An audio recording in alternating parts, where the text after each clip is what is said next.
বলছে উনি যখন রমজান মাসে তারাবি পড়াতেন প্রত্যেক রেখাতে একবার করে কোরআন খতম করতেন। আচ্ছা, প্রত্যেক রেখাতে একবার কোরআন খতম করলে মিনিমাম তো 1 ঘন্টা তো লাগবেই। আপনি মোবাইলেও যদি শোনেন কতক্ষণ লাগবে? 1 ঘন্টা। তার মানে 1 ঘন্টা যদি এক রেখাতে লাগে, তা উনি 20 রেখাত পড়েন, 20 ঘন্টা, তাই তো? আর তাহলে সকাল হয়ে যাবে নাকি আর থাকবে রাত? হ্যাঁ, আশ্চর্য ব্যাপার। এইসব ব্যাপার ওনার ব্যাপারে বলা হচ্ছে, আর বলছে না রে তাকবীর, আল্লাহু আকবার। মানে বক্তাও মানে যেমন, শ্রোতাও তেমন। আল্লাহর ওলি। আপনাদেরকে মজার কথা বলি, আল্লাহর ওলি হওয়া পৃথিবীতে যত কাজ আছে সব থেকে সহজ। ওলি মানে দুটি কথা বলে দিই। অলির 1 নম্বর মানে হচ্ছে অভিভাবক। আল্লাহ বোঝাতে চাইছেন অলা তাত্তাবিউ, তোমরা আনুগত্য করো না, মেনে চলো না, মিন দুনিহি, আমাকে ছাড়া, আউলিয়া, অলি আউলিয়াদের, তাই তো? অলি 1 বচন, আউলিয়া বহু বচন। অলির শব্দের অর্থ হচ্ছে অভিভাবক। আচ্ছা, অভিভাবক কাকে বলে এটা আপনারা জানেন তো? অভিভাবক, আমার বেটা আছে, বেটি আছে, এই দুজনের অভিভাবককে আমি মমতাজুল ইসলাম। আমার বেটা জুতো ছিঁড়ে গেছে, চাইবে কার কাছে? আমার কাছে। আমার বেটা স্কুলে যাবে, পয়সা চাইবে কার কাছে? আমার কাছে। আমার বেটির স্কুল ব্যাগ নেই, চাইবে কার কাছে? আমার কাছে। অভিভাবক মানে তার অধীনে থাকা প্রত্যেক মানুষের দায়িত্ব তার হাতে, তাই না? আল্লাহ, আমরা কার অধীনে থাকি? আল্লাহর অধীনে থাকি। আল্লাহকে বাদ দিয়ে অন্য কোনো মানুষের অধীনে যেতে যাব? একদম নয়। এইবার আপনাদেরকে একটা কথা বলি, আমাদেরকে ওলি 2 প্রকারের। কয় প্রকার? 2। এক হচ্ছে পরবর্তীতে ওলি, এক পূর্ববর্তীতে ওলি। ভালো করে বোঝার চেষ্টা করবেন। পরবর্তী ওলিকে, পরবর্তী ওলি হচ্ছে ইমাম আবু হানিফা, খাজা মঈনুদ্দিন চিশতি, ওই আল্লামা রুহুল আমিন সাহেব, ওই ফকির সাহেব, ওই ন্যাংটো বাবা, ওই দরগা বাবা, ওই গাছতলায় থাকে ছিকল বাবা, তালা বাবা, এরা হচ্ছে মানে পরবর্তীর ওলি, তাই না? আমরা ওয়াজ মাহফিলে, জলসাতে শুধু এদের জীবনী বলতে বলতে টাইম সব শেষ। অর্থাৎ পূর্ববর্তীতে যারা ওলি ছিল, হযরত আবু বকর, হযরত ওমর, হযরত আলী, হযরত উসমান রাদিয়াল্লাহু তাআলা আনহুম আজমাইন, এরা আল্লাহর ওলি ছিল না? ছিল কি ছিল না? ছিল।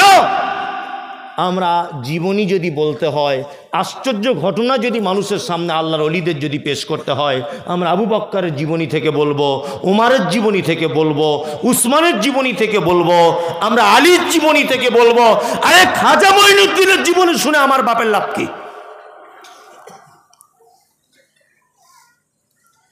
ফুরফুরা শরীফের পীর সাহেব দাদা হুজুর, ওনার জীবনী শুনে আমার লাভ কি? ইমাম আবু হানিফার জীবনী শুনে আমার লাভ কি? কোনো লাভ নেই। 3 ঘন্টা ধরে বক্তব্য রাখছে শুধুমাত্র খাজা মঈনুদ্দিন চিশতির জীবনী দিয়ে। কে বলেছে বক্তব্য রাখতে খাজা মঈনুদ্দিন চিশতির জীবনী দিয়ে? এই জীবনী শুনলে কোনো নেকি হবে? 10 পয়সা নেকি নেই। পৃথিবীতে 4 শ্রেণীর মানুষ আল্লাহ তাআলার পক্ষ থেকে প্রাইজ প্রাপ্ত। 1, আনা আমাল্লাহু মিনান নাবিয়্যিনা ওয়াস সিদ্দিকিনা ওয়াশ শুহাদাই ওয়াস সালিহিন। 1 নবীগণ, 2 সাহাবায়ে কিরামগণ, 3 শহীদগণ, 4 সালিহিন, সৎ কর্মপরায়ণ যারা, তারা। এই 4 শ্রেণীর মানুষ ছাড়া তৃতীয় কোনো ব্যক্তির আর গল্প শোনা যাবে না। চলুন, আল্লাহর ওলি মানে আশ্চর্য ঘটনা, আমরা যেটা জানি, তাই না? জি, সাহাবীদের জীবনে আশ্চর্য ঘটনা ঘটেনি? ঘটেছে। আপনাকে চমৎকার চমৎকার কয়েকটা ঘটনা বলি, মরা মানুষের মতো আপনি বসুন। 1, হযরত আবু হুরায়রার নাম শুনেছেন? শুনেছেন। আল্লাহ নবী সাল্লাল্লাহু আলাইহি ওয়াসাল্লামের সাথে পেয়েছিলেন মাত্র 3 বছর। কত বছর? 3 বছর। সব থেকে বেশি হাদিস বর্ণনা করেছেন কে? আবু হুরায়রা, তাই না? হাদিসের পাতা উল্টালে আনাবি হুরায়রাতা, আনাবি হুরায়রাতা, আনাবি হুরায়রাতা, সব জায়গাতে। আর মহিলাদের মধ্যে আনা আয়েশাতা রাদিয়াল্লাহু তাআলা আনহা, আনা আয়েশাতা রাদিয়াল্লাহু তাআলা আনহা। মহিলা সাহাবিয়াতদের ভিতরে আয়েশা আর পুরুষদের ভিতরে আবু হুরায়রা অধিক হাদিস বর্ণনা করেছেন, তাই তো? চমৎকার ঘটনা, আপনার গায়ের লোম খারাপ হয়ে যাবে শুনলে। হযরত আবু হুরায়রা বলছেন, আমি নতুন ইসলাম কবুল করলাম, নতুন ইসলাম কবুল করলাম। আসহাবে সুফফাতে বসবাস করতাম। কোথায়? আসহাবে সুফফাতে। আসহাবে সুফফাদের খাওয়া দাওয়া কিছু থাকতো না। অন্যান্য সাহাবীরা হাদিয়া দিলে খেতেন, না তো চুপচাপ মেরে বসে থাকতেন। তো হযরত আবু হুরায়রা বলছেন, এত খিদা লেগেছে একদিন, আর থাকতে পারলাম না। আল্লাহ নবী সাল্লাল্লাহু আলাইহি ওয়াসাল্লাম মেম্বারে যেখানে খুতবা দিতেন, ওখানে পেটের সাথে এরকম পেট লাগিয়ে চুপচাপ মেরে বসে আছেন। কে? আবু হুরায়রা। উনি ভাবছেন যে এখানে বসে থেকে তার কাজ নাই, খাওয়া দাওয়া পাবো না, একটু রাস্তার দিকে যাই। আবু হুরায়রা রাস্তার দিকে বার হলেন। বার হয়ে রাস্তাতে বসে আছেন, মনে মনে ভাবছেন কোনো মানুষের কাছে তো ডাইরেক্ট খাবার চাওয়া যাবে না, নবী সাহাবী বলে কথা, ডাইরেক্ট চাওয়া যাবে? যাবে না। হযরত আবু হুরায়রা মনে মনে ভাবছেন যে কোনো একটা কৌশলে কিছু চাইতে হবে। রাস্তা দিয়ে আসছেন কে? হযরত ওমর। তা আবু হুরায়রা বলছেন, ওমর ভাই, কোরআনের এই আয়াতটা সম্পর্কে একটু বলে দেন তো। আবু হুরায়রা ভাবছেন, আমি ক্ষুধার্ত, একদিন দুদিন খাওয়া হয় না, এরকম মানুষকে চোখ মুখ দেখলে একটু বোঝা যায় না? যাবে। ওমর বিচক্ষণ মানুষ, হয়তো আমার দিকে দেখলে বুঝতে পারবে যে ক্ষুধার্ত। হযরত ওমর কি করলেন? আবু হুরায়রার দিকে তাকালেন, কোরআনের আয়াতটা বললেন, চলে গেলেন। আবু হুরায়রা মনে মনে ভাবছেন, তাহলে চালাকি আর কাজ হলো না, চালাকি আর কাজ হলো না। দ্বিতীয়বার আসছেন কে? আবু বকর সিদ্দিক রাদিয়াল্লাহু তাআলা আনহু। তিনি আসছেন।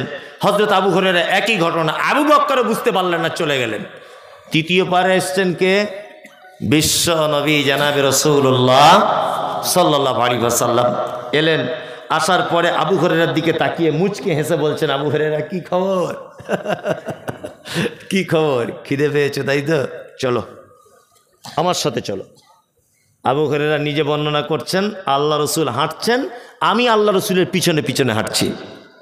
আল্লাহ রসুল বাড়ির ভিতরে চলে গেলেন। যাওয়ার পরে আমার জন্য বলছেন, আবু হুরায়রা, আরে বরকতের খাবার হাদিয়া চলে এসেছে আজকে। আল্লাহু আকবার। কি? এক পেয়ালা দুধ। আবু হুরায়রা মনে মনে ভাবছে, এক পেয়ালা দুধে তো আমার পেটের এক কোনায় পড়ে থাকবে। আল্লাহ নবী বলছেন, আবু হুরায়রা এক কাজ করো, আসহাবে সুফফাতে যতজন সাহাবী আছে সব সাহাবীকে ডেকানো যাও। আবু হুরায়রা তো মন আরো খারাপ, এক পেয়ালা দুধ। আল্লাহ রাসূল আবার আমাকে না দিয়ে আবার অন্যান্য সাহাবীদেরকে ডাকতে বলছেন, এ কেমন কথা? কি বললাম বুঝলেন? কেউ কেউ মত প্রকাশ করেছে যে আসহাবে সুফফাতে তখনকার দিনে প্রায় 150 জনের কাছাকাছি সাহাবী ছিল, তবে এ মত সঠিক নয়। কি বললাম বুঝলেন? 150 জনের কাছাকাছি। 150 জন বাদ দেন, 50 জন ধরুন সাহাবী। নবীজি বলেছেন, আবু হুরায়রা তো দেরি করতে পারছেন না, চট জলদি চলে গেলেন। আসহাবে সুফফা সব সাহাবীকে আনলেন। আল্লাহ নবী সাল্লাল্লাহু আলাইহি ওয়াসাল্লাম আসহাবে সুফফা সাহাবীদেরকে আনলেন বাড়িতে ডেকে, আর পেয়ালাটা আবু হুরায়রাকে দিয়ে বললেন, সবাইকে একবার একবার করে পান করতে বলো।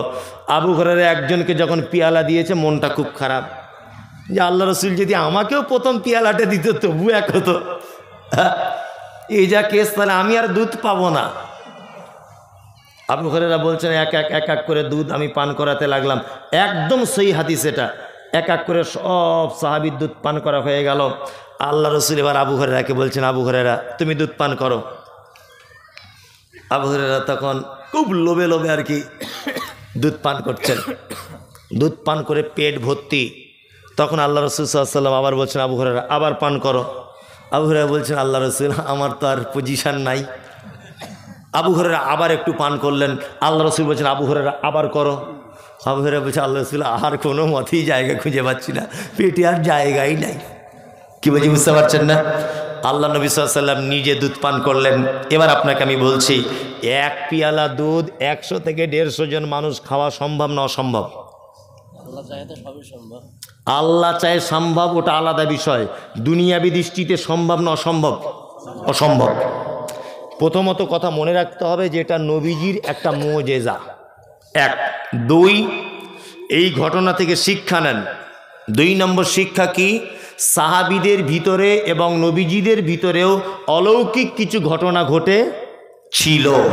নাম্বার 3, মুহাম্মদ সাল্লাল্লাহু আলাইহি ওয়াসাল্লামের চরিত্র দেখুন।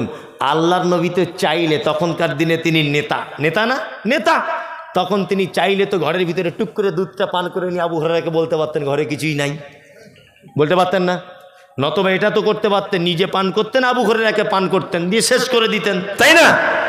তার মানে বোঝা যাচ্ছে নেতা শুধু হলে হবে না, নেতার অধীনে যত মানুষ থাকবে সবাইকে ভাগ বিলি বন্টন করে তবে খেতে হবে, তাই না? আমাদের নেতারাও তাই করে, তো তাই করে, পায়খানা ঘরের টাকা মেরে খেয়ে নিয়েছে। আশ্চর্য ব্যাপার। হ্যাঁ, সরকার পায়খানা ঘরের জন্য টাকা দিয়েছে 3000, ওতেও দেখছি ও মোটামুটি খেয়ে নিয়েছে 900 টাকা, 2500। আশ্চর্য। গরিব মানুষের একটা ঘর এসেছে, গরিব মানুষের, সরকার টাকা দিয়েছে, ও আবার রাতের অন্ধকারে গিয়ে বলছে 10,000 যদি না দিবি তোর নাম কেটে ফটিকের নাম তুলে দিব। ও ভয় করছে যে 1 লাখ টাকা গরিব মানুষ পাবো, এখন যদি আমার নাম কেটে দেয় তাহলে বিপদ। কি বলছি বুঝতে পারছেন না? ও ভয়ে ভয়ে 10,000 টাকা মেরে দিয়েছে। কি বলবো আপনাকে, আল্লাহু আকবার। এরকম নেতা পশ্চিম বাংলাতে আছে। একজন মানুষ মর্মান্তিক অবস্থা, মারা যাচ্ছে, নার্সিংহোমে নিয়ে যাওয়া হলো, তা নার্সিংহোমে ভর্তি নিচ্ছে না, কোনো একজন নেতা ফোন করে দিয়েছে যে ভর্তি নেন, এটা আমার রুগী। যখন নার্সিংহোম থেকে বার হচ্ছে রুগী, বিল হয়েছে 30,000, গরিব মানুষ দিতে পারছে না, যে আমি দিতে পারবো না, 30,000 আমার পক্ষে সম্ভব নয়। তখন নার্সিংহোমের মালিক বলছে আপনি যদি ডাইরেক্ট আমাকে ফোন করতেন তাহলে ওটা 20,000 হয়ে যেত। আপনি যাকে দিয়ে ফোন করিয়েছেন ওর জন্য 10,000 রাখতে হবে যে। এই হচ্ছে নেতার চরিত্র। এরকম নেতা আছে? আল্লাহু আকবার, আল্লাহ, এটা আমাদের নেতাদের চরিত্র। আমি পৃথিবীতে এরকম নেতা দেখিনি যে জোর করে বলে আমার টিকিট না দিলে পার্টি পরিবর্তন করে দিব, আছে না? আল্লাহ, এই তো পঞ্চায়েত ভোটে প্রধান হবে, একটা গ্রামের মেম্বার হবার জন্য 10 লাখ 15 লাখ টাকা দিয়ে টিকিট কিনেছে না? কেন এত টাকা দিয়ে টিকিট কিনতে হয় কেন? মানুষ বুঝে না? আগে আন্ডার প্যান্ট পরে ঘুরতে, এখন বুলেট গাড়িতে ঘোরে। টাকা কি ওর ছাপাখানা, ওর বাপের কল আছে? মানুষ বোঝে না। আগে ওকে মানে কেউ চিনত না ওকে, আগে বাজারের লোক, এখন 4 চাকা গাড়ি করে ঘুরছে। মানুষ বুঝে না এগুলো, টাকা কোথা থেকে আসে, ও কি কোন প্রফেসর, কোন কলেজে চাকরি করে, এত টাকার মালিকও বর্তমানে। হ্যাঁ, এই করছে নেতার চরিত্র। আর আমরা মানুষ এই নেতাদের ব্যাপারে ভোটের আগে কি স্লোগান দিই? আমাদের নেতার চরিত্র ফুলের মতো পবিত্র, এবার ভোটে জিতবে কে অমুক ছাড়া আবার কে। তুমি যে নেতার সার্টিফিকেট দাও তার চরিত্র ফুলের মতো পবিত্র, ও সকালে একরকম কথা বলে, বিকেলে আর এক রকমের বলে, বড় ভাইকে একরকম কথা বলে, ছোট ভাইকে একরকম নিয়ে ঝামেলা লাগিয়ে দেয়। বিচার করার সময় দুজনের কাছে টাকা খেয়েই বলে তোর পক্ষেই রায় দিয়ে দেবো। এই হচ্ছে বর্তমান অবস্থা নয়? অথচ বিশ্ব বরেণ্য মুহাম্মদ রাসূলুল্লাহ সাল্লাল্লাহু আলাইহি ওয়াসাল্লাম নেতার চরিত্র, এক পেয়ালা দুধ ভাগ বিলি বন্টন করে খাচ্ছেন। কি বললাম বুঝলেন? চলুন, এ হাদিসের এটা শিক্ষা। দ্বিতীয় আর একটা চমৎকার ঘটনা আপনাদের সামনে পেশ করছি, অলৌকিক ঘটনা যেটা সাহাবীদের ভিতরে ঘটেছে। এক খন্দকের যুদ্ধ হয়েছিল, নাম শুনেছেন? খন্দকের যুদ্ধ। আল্লাহ নবী সাল্লাল্লাহু আলাইহি ওয়াসাল্লাম খন্দকের যুদ্ধের ব্যাপারে খুব চিন্তিত ছিলেন, খুব চিন্তিত। কারণ এইদিকে বেরোন, খন্দকের যুদ্ধের পজিশনটা প্রথমে আপনাকে বলি, বুঝতে সুবিধা হবে। এই গ্রামটার নাম কি? কিশোরীতলা। কিশোরীতলা হচ্ছে এইখানে মুসলিমদের ঘাঁটি, আর পলাশিতে হচ্ছে মুশরিকদের ঘাঁটি, ভালো করে বুঝবেন। আর যুদ্ধটা হবে কোথায় না, যুদ্ধটা এই জায়গাটাতেই হবে, ধরে নেন এই জায়গাটাতেই হবে যুদ্ধটা। মুসলিমরা সংখ্যায় কম, মুশরিকরা সংখ্যায় বেশি। আল্লাহ নবী সাল্লাল্লাহু আলাইহি ওয়াসাল্লাম চিন্তা করছেন তাহলে আমার সাহাবীগুলোকে সব শেষ করে দিবে মেরে, কি করা যায়? সালমান ফার্সি বলে একজন যুবক ইয়াং সাহাবী আল্লাহ নবীকে বলছেন, আল্লাহ নবী এক কাজ করলে হয় না? তা বলছে কি? বলছে আমাদের আর ওদের মাঝখানে একটা খাল যদি আমরা কেটে দিই, এই ঘটনাটা মন দিয়ে শুনুন, খাল যদি কেটে দিই তাহলে মনে হয় ভালো হবে। আল্লাহ রসুল বলছেন খাল কেটে দিলে উপকার কি? বলছে ওরা যদি আমাদেরকে আঘাত করতে আসে তাহলে খালে নেমে উঠে তবে তো আমাদেরকে মারবে, ওরা যখন খালে নামবে উপর থেকে আমরা আঘাত করব। আল্লাহ রসুল সাল্লাল্লাহু আলাইহি ওয়াসাল্লাম বলছেন ঠিক ঠিক বলেছ তুমি, চলো চলো সাহাবীরা চলো, খাল খুঁড়তে হবে, চলো। বাড়ি থেকে দা কুড়ুল গাঁইতি যার যেমন মালপত্র আছে সাহাবায়ে কেরামগণ সব খন্দকের পরিখা খনন করতে গেলেন। বিশ্বনবী গলার আওয়াজ উঁচু করে দিয়ে বললেন, এই খন্দকের যুদ্ধ যতদিন না পর্যন্ত শেষ না হবে একজন সাহাবী বাড়ি যেতে পাবে না। দুই নম্বর যারা নতুন বিবাহ করেছে প্রয়োজনে তারা শুধু বাড়ি যাবে, আর কেউ বাড়ি যাবে না। গর্ত খনন করার কাজ চলছে। আল্লাহু আকবার। মক্কা মদিনা আপনারা জানেন পাথরিয়া জমিন, সাহাবেগণ গাঁইতি মারছেন, খুব জোরে জোরে গাঁইতি চালাচ্ছেন, পাথরগুলো ভেঙে টুকরো টুকরো হয়ে মাটি খুঁড়ছেন সাহাবায়ে কেরামগণ। আল্লাহ নবী সাল্লাল্লাহু আলাইহি ওয়াসাল্লাম নিজে এখানে উপস্থিত ছিলেন। সাহাবীগণ বলছেন যে একটা পাথরের উপরে গাঁইতি মারছি, পাথরটা ভাঙতে পারছি না, এত বড় পাথর। সহিহ হাদিস থেকে বলছি ঘটনা, এত বড় পাথর। সাহাবীগণ বললেন আমাদের দ্বারায় সম্ভব নয়, আল্লাহর নবীকে একটু ডেকে আনলে হয় না? নবীজি যদি হাতুড়ি দিয়ে মারেন হয়তো ভেঙে যেতে পারে। বিশ্বনবীকে ডাকা হলো। বিশ্বনবী মুহাম্মদ রাসূলুল্লাহ সাল্লাল্লাহু আলাইহি ওয়াসাল্লাম এলেন, হাতে একটা গাঁইতি কুরুল কোদাল কিছু একটা নিয়ে পাথরের উপর আঘাত করলেন। সমস্ত সাহাবীরা যে পাথর ভাঙতে পারছিলেন না, নবীজি একবার আঘাত করার পরে একদম ধুলোর মতো উড়ে চলে গেল পাথর। হযরতে জাবের বলে একজন সাহাবী, তিনি বলছেন যে আল্লাহ রাসূল সাল্লাল্লাহু আলাইহি ওয়াসাল্লাম পাথরে মারার জন্য যখন হাত তুললেন, আমি নবীজির পেটের দিকে তাকিয়ে দেখলাম নবীজির পেটে পাথর রাখা আছে। হযরতে জাবের এই দৃশ্য দেখে নবীজিকে জিজ্ঞেস করে বলছেন, আল্লাহ রাসূল, আগে তো কোনোদিন দেখিনি আপনার পেটে পাথর, আজকে কেন? বিশ্বনবী বললেন, জাবের, আসলে এত খিদা লেগেছে যে সহ্য করতে না পেরে পেটে পাথর রেখেছি, যাতে পেটটা একটু ভারী ভারী অনুভব হয়, কষ্ট কম হবে। আল্লাহু আকবার। হযরতে জাবের নবীজির পেটে পাথর দেখে আর স্থির থাকতে পারলেন না। নবীজিকে বলছেন, জাবের, আল্লাহ রসুল আপনি একটু আমাকে অনুমতি দেন, আমি বাড়ি যাব। আল্লাহ রসুল বলছেন, জাবের বাড়ি চলে যাও। হযরতে জাবের বাড়ি গেলেন, বিবিকে ডেকে বলছেন, তাড়াতাড়ি করে এসো। আশ্চর্য ঘটনা, আমি নিজে চামড়ার চোখে দেখলাম বিশ্বনবীর পেটে পাথর রাখা আছে। বাড়িতে কিছু খাবার আছে? জাবেরের স্ত্রী বলছে, একটা বকরির বাচ্চা আছে, আর দুটো একটা বাচ্চা ছেলের মতো খাবারের আটা আছে। হযরতে জাবের বলছেন, আমি তাহলে তাড়াতাড়ি করে জবাই করে দিই, বকরি তুমি রান্না চাপিয়ে দাও আর রুটি বানাতে লাগো। নবীজিরে করুন অবস্থা থেকে আমি আর থাকতে পারছি না। তখন জাবেরের স্ত্রী বলছেন, আপনি তাড়াতাড়ি করে নবীজিকে গিয়ে বলুন যে আমার স্ত্রী আপনাকে দাওয়াত দিয়েছে। হযরতে জাবের চলে এলেন খন্দকের ময়দানে, বিশ্বনবীকে বলছেন, আল্লাহ রসুল, বাড়িতে সামান্য কিছু খাবার তৈরি করেছে আমার স্ত্রী, আপনাকে আমার স্ত্রী বাড়িতে ডেকেছে, আপনি একটু চলুন আর দুই একজন সাহাবীকে সাথে নেন, চলুন গিয়ে কিছু খেয়ে আসি। এই কথা যখন বলেছেন, তখন আল্লাহ নবী সাল্লাল্লাহু আলাইহি ওয়াসাল্লাম খন্দকের 1000 সাহাবী ছিলেন, কত? 1000 সাহাবীর দিকে তাকিয়ে বললেন, এ সাহাবীরা, আরে দা কোদাল কুরুল যার কাছে যা আছে নিজ নিজ স্থানে রেখে দাও, চলো জাবেরের বাড়িতে দাওয়াত খেতে যাব। জাবের তো মাথা খারাপ, একটা বকরির বাচ্চা কতটা গোস্ত হবে? 3 কেজি 4 কেজি হবে, হয়তো 5 কেজি হবে। 1000 সাহাবী, কত? 1000। এটা সহিহ হাদিসের ঘটনা। হাদিসে আছে না নেই? আছে। জাবের তো ভয়ে থরথর করে কাঁপছেন, কি ব্যাপার, কি সমস্যা হলো, আমার মান সম্মান সব চলে যাবে। জাবের যখন চিন্তিত অবস্থায় বাড়ি ফেরত যাচ্ছেন, আল্লাহ রসুল তখন জাবেরকে পিছন দিক দিয়ে ডেকে বলছেন, জাবের শোনো, বাড়িতে গিয়ে প্রথম কাজ তুমি তোমার স্ত্রীকে বলবে, তোমার স্ত্রী যে চুলার উপরে গোস্ত রান্না করছে ওই গোস্তর হাঁড়িটা যেন চুলা থেকে না নামিয়ে দেয়। 2, তোমার স্ত্রী আটা খমির করে যেটা রুটি পাকাচ্ছে রুটির পাত্র যেন চুলা থেকে না নামায়। আমি যাচ্ছি, জাবের চলো।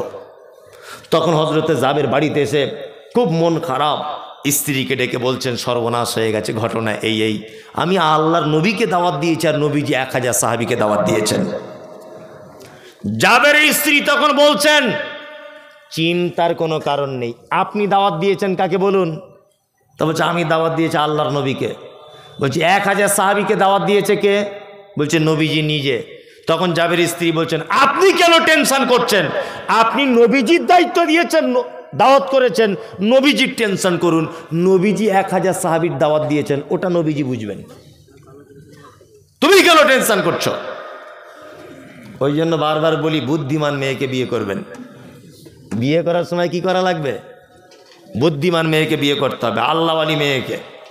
আর আমরা আল্লাহু আকবার, চামড়া পরিষ্কার বলছে খুব পছন্দ, খুব। কি বললাম বুঝলেন না? আমাদের বেটা বেটি দেখতে যাওয়ার নিয়ম কি? গিয়ে বেটার বাপ বলছে মা তোমার নাম কি? বলছে শেফালি খাতুন। শেফালি? হ্যাঁ শেফালি। আচ্ছা তোমার ভাই আছে মা? না আমার ভাই নেই, আমি বাপের একটা বেটি। তোমার আব্বা কি করে? না আমার আব্বার ওই বাজারে 4টে দোকান আছে, আর আমার আব্বার 4টে লরি আছে। বলছে তাই নাকি? বলছে হ্যাঁ। মানে ও ভাবছে মনে মনে ওর বাপের 4টে লরি আর 4টে দোকান, মানে ওর বাপের বয়স হয়ে গেছে, ওর বাপ মরে গেলেই সব জমি আর গাড়ি আমার বেটার হয়ে যাবে, ও এইটা ভাবছে। খুব পছন্দ। মেয়েটাকে তখন লাস্টে জিজ্ঞেস করছে মা তুমি পড়াশুনো করেছো? বলছে হ্যাঁ বিএ পাস করে।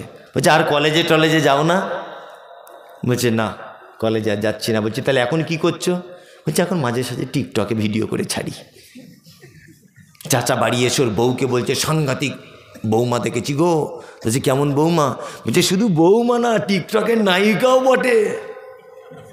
মোবাইলটা খুলে দেখো, বাড়ি এলে ছেলেকে বলবে টিকটকের নায়িকা। চামড়া পরিষ্কার, দেখতে খুব সুন্দরী। চামড়া পরিষ্কার বলে সুন্দরী নয়। আল্লাহ নবী সাল্লাল্লাহু আলাইহি ওয়াসাল্লাম বলেছেন নারীকে 4টে গুণ দেখে বিয়ে করো। কটা? 4টে বৈশিষ্ট্য। 1, সে সুন্দরী কি না। এখানে একটা প্রশ্ন আলেম ওলামার আজও পর্যন্ত বলেছে কি জানা নেই। সুন্দরী বলতে কি? যে মেয়েটার দাঁত উঁচু, চোখটা টেঁড়া, ওই মেয়েটা আল্লাহ নবী সাল্লাল্লাহু আলাইহি ওয়াসাল্লামের এই হাদিসের উপর আঙুল তুলতে পারে কি পারে না? পারে। যে মেয়েটা বেঠে, যে মেয়েটা কালো, আফ্রিকার মতো কুচকুচে কালো, ও তো সুন্দরী নয় আমাদের দৃষ্টিতে। কিন্তু নবীজি বলেছেন সুন্দরী মেয়েকে বিবাহ করো। আদেও সুন্দরী বলতে কি বোঝানো হয়েছে সেটা দেখতে হবে। কাজী নজরুলের ভাষা মনে পড়ে যায়, দেখিতে পলাশ ফুল অতি মনোহর, গন্ধ বিনে সবে তারে করে অনাদর। যে ফুলের সৌরভ নেই, কিসের সে ফুল? কদাচ তাহার মনে মজে না বুলবুল। পলাশ ফুল দেখতে পাওয়া যায়, বাজারে বিক্রি হয় না, কেউ কিনেও নেয় না। গোলাপ ফুল খুব দাম, তাই না? ভ্যালেন্টাইন্স ডে একবার শুধু নিয়ে আই লাভ ইউ বলবে 100 টাকা দাম, 250। একবার আই লাভ ইউ বলে, ও আই লাভ ইউ 2 বলতেও পারে, নাও পারে, ভরসা নেই। তারপরেও 250 টাকা পিস, তাই না? তার মানে ও দেখতেও যত সুন্দর, ওর সেন্ট তত ভালো, তাই না? ওই জন্য বলছি চামড়া পরিষ্কার হলে সুন্দরী নয়। চামড়া সাদা হলে যদি সুন্দরী হতো, তাহলে আমি মনে করব কালো আঙ্গুরের থেকে মূলোর দাম বেশি হতো, তাই না? সাদা হলেই যদি দাম বেশি হতো, আপেলের থেকে মূলোর দাম বেশি হতো না? এই কালো আঙ্গুর দেখতে ভালো না মূলো দেখতে ভালো? মূল্য কত কেজি? কত? 10 টাকা। কেউ খাই না, খায়। অথচ কালো আঙ্গুর এখন 400 টাকা কেজি, যান, তাই না? সিলভার কাপ মাছ 100 টাকা কেজি, সাদা চকচক চকচক করে, তাই না? আর দেশি মাগুর 1000 টাকা কেজি। কালো না সাদা? কালো। তার মানে বোঝা যায় কালো বলেই যে খারাপ তা নয়, গুণ যার বেশি দাম তার বেশি, ইমানদারিতা যার বেশি দাম তার বেশি। বেলাল হাবশি, ইথিওপিয়াতে তার বাড়ি, হযরতে বেলালের ইথিওপিয়াতে বাড়ি। বেলাল মাথার চুলগুলো পাখির বাসার মতো কালো, কুচকুচ কুচকুচ কুচকুচ করে বেলালকে। ইমানদারিতার দিক দিয়ে কি উজ্জ্বল নক্ষত্র নয়? উজ্জ্বল নক্ষত্র। আবু জাহেল, আবু লাহাব, জি জানা আছে? দেখতে কেমন ছিল? তখনকার দিনে মক্কা মদিনার আরব দেশের সব থেকে সুন্দরের উপাধি পেয়েছিলেন, তার নাম আবু লাহাব। কি বললাম বুঝলেন? সব থেকে সুন্দরী, সুন্দর, কিন্তু ইমান ভিতরটা খারাপ। টিকতে পারবে আল্লাহর দরবারে? বেলাল টিকতে পারবে? টিকতে পারবে। এই যে কথা বলছিলাম, জাবেরের স্ত্রী কথা বলছেন, নবীজি দাওয়াত করেছেন সাহাবিদের, নবীজি বুঝবেন। আল্লাহ নবী 1000 সাহাবিকে নিয়ে জাবেরের বাড়িতে ঢুকছেন। ঘটনাটা শুনুন, কত চমৎকার। আল্লাহ নবী সাল্লাল্লাহু আলাইহি ওয়াসাল্লাম জাবেরকে বলছেন, জাবের এক কাজ করো, কই কোথায় হাঁড়ি কুড়ি আছে বলো। জাবের বলছেন, ওই দেখুন গোস্তের, এই দেখুন রুটির। আল্লাহ নবী সাল্লাল্লাহু আলাইহি ওয়াসাল্লাম জাবেরকে একটা নিয়ম বলে দিলেন, 10 জন করে সাহাবি ভিতরে ঢোকাও। কতজন করে? 10 জন। জাবের 10 জন করে সাহাবি ঢোকাচ্ছেন, গোস্ত রুটি দিচ্ছেন, আল্লাহ রসুল খাচ্ছেন, চলে যাচ্ছেন। এইভাবে 1000 সাহাবির পেট ভর্তি হয়ে গেল। বিশ্বনবী বলছেন, জাবের তুমি রুটি খাও, তোমার পরিবারকে খাওয়াও। হযরতে জাবের বলছেন, আমি রুটি খেলাম, আমার পরিবারকে খাওয়ালাম। জাবের বলছেন, ইয়া রাসূলুল্লাহ, কে রুটি তো এখনো যেমন তেমন কার আছে, গোস্ত যেমন তেমন কার আছে, ওদার নবী বাকিটা কি করব? বিশ্ব নবী বলছেন, জাবের তোমার প্রতিবেশীদের ভিতরে রুটি তরকারি বিলি বন্টন করে দাও। হযরতে জাবের বলছেন, আমার প্রতিবেশীদের ভিতরে বিলি বন্টন করে দিলাম, তারপরেও যেন যেমনকার মাল তেমন আছে। হযরতে জাবের বলছেন, সেই দিনকার গোস্ত রুটি যদি গোটা মদিনা শহরবাসীকে আমি যদি বিলি বন্টন করে দিতাম, গোটা মদিনার মানুষ যেন খেয়ে পরিতৃপ্ত সহকারে তার ক্ষুধা নিবারণ হয়ে যেত, তাও যেন কম হয়ে যেত না। আল্লাহু আকবার। কতটা বকরি? একটা বাচ্চা, আর রুটি 2-3টে বাচ্চা ছেলে। আমরা যদি অলৌকিক কোনো ঘটনা যদি শুনতেই হয় আল্লাহর ওলিদের, আমরা এইগুলো শুনবো, তাই না? হাদিস থেকে শুনবো, তাই না? জি, এর থেকে আপনি শিক্ষা গ্রহণ করুন। আপনাকে আমি বলে দিচ্ছি কয়েকটা কথা, সেটা হচ্ছে এই যে আপনার স্ত্রী আপনার বাড়িতে বরকত না হবার কয়েকটি কারণ বলে দিব। ছোট্ট কথা আমল করুন, আমি আর 5 মিনিট আছি। 1, বাজার থেকে যদি আপনি 1 কেজি গোস্ত কেনেন, আপনার স্ত্রীকে বলবেন 750 গ্রাম রান্না করতে, 250 গ্রাম ফ্রিজে ঢুকিয়ে রাখতে, বরকত হবে। কি বললাম বুঝলেন? বাড়ি থেকে বেগুন, বাজার থেকে বেগুন এনেছেন 4 পিস, 3 পিস রান্না করুন, 1 পিস রেখে দেন। 2, আপনার স্ত্রীকে বলবেন আমাদের দরজা থেকে যেন কেউ ফেরত না যায়। তুমি যত কাজেই ব্যস্ত থাকো, তুমি উত্তম কথা বলে ভিখারিকে বাড়ি থেকে বিদায় জানাবে, সাদকার নেকি পাবে। নাম্বার 3, আপনার স্ত্রীকে আজকে থেকে একটা অভ্যাসে পরিণত করাবেন যে তরকারি যাই রান্না করে একটু ঝোল করে রান্না করবে, এতে বরকত হবে। নাম্বার 4, আপনার স্ত্রীকে বলবেন হাঁড়ি থেকে ভাত যখন খুলবে, চামচটা যেন হাঁড়ির মাঝখানে যেন মেরে না দেয়, হাঁড়ির এক সাইড দিয়ে ভাতটা খুলতে বলবেন, মনে থাকবে। নাম্বার 6, আপনার স্ত্রীকে বলবেন চাউলের বস্তাতে এখনো 3 দিনের রান্না করার চাউল আছে, আপনি আবার চাউল কিনে ওই বস্তাতে ঢেলে দিবেন, চাউলে বরকত হবে। তেলের বোতলে এখনো 150 গ্রাম তেল আছে, 2 দিন রান্না করা যাবে, আবার বাজার থেকে তেল এনে ওই বোতলে ঢেলে দেন, তেলে বরকত হবে। কি বলছি বুঝতে পারছেন? একেবারে চাউলের বস্তা ঢেলে নিয়ে আর রান্নার কিছু নেই, আগামীকাল আপনার স্ত্রী তখন বলছে বাড়িতে কিছু নাই, কিছু আনো, আনতে তখন দেরি হয়ে গেল। হ্যাঁ, হঠাৎ 2 জন মেহমান এসেছে, রাতের বেলা চাউল নাই, অপমান হবেন কি হবেন না? 1 কেজি মাংসের ভিতরে 750 গ্রাম রান্না করতে বলুন, 250 গ্রাম রেখে দিতে বলুন। কারণ আপনারা দুপুরবেলা খাওয়া দাওয়ার পরে হঠাৎ করে মেহমান এসেছে বাড়িতে, পরিচিত মানুষ, আপনার দুলাভাইয়ের ভাই, আপনি কি করবেন? দুপুরবেলাতে কোনো গোস্তের দোকান খুঁজে পাওয়া যায় না, আপনি কি করবেন? ফ্রিজ থেকে 250 গ্রাম মাংস বার করে কোনো রকম মান সম্মানটা বাঁচবে কি বাঁচবে না? বাঁচবে। ওই জন্য বলছি, জ্ঞানী মানুষ, জ্ঞানী মহিলাকে বিবাহ করবেন, সুন্দরী বলতে পর্দা নাসিন আল্লাহওয়ালি মেয়েকে বিবাহের প্রস্তাব রাখবেন, আপনার এহকাল এবং পরকালে কি সুখে থাকবেন। কি বললাম বুঝলেন?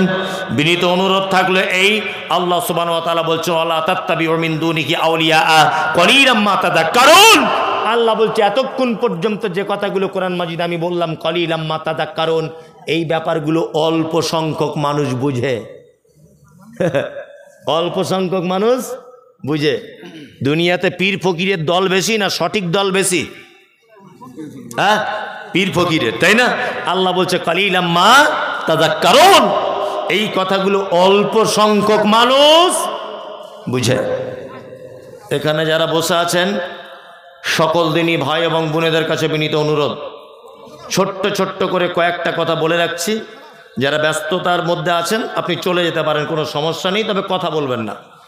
যদিও 12টা পর্যন্ত টাইম, 12টা বেজে গেছে। হ্যাঁ হ্যাঁ, 5 মিনিট বাকি আছে। যাই হোক, আর আমি অসুস্থ রুগী, আজকে 10 দিন পরে আজকে প্রোগ্রাম করতে এলাম। যাই হোক, তা আপনাদেরকে কয়েকটা আমি কথা বলে রাখছি।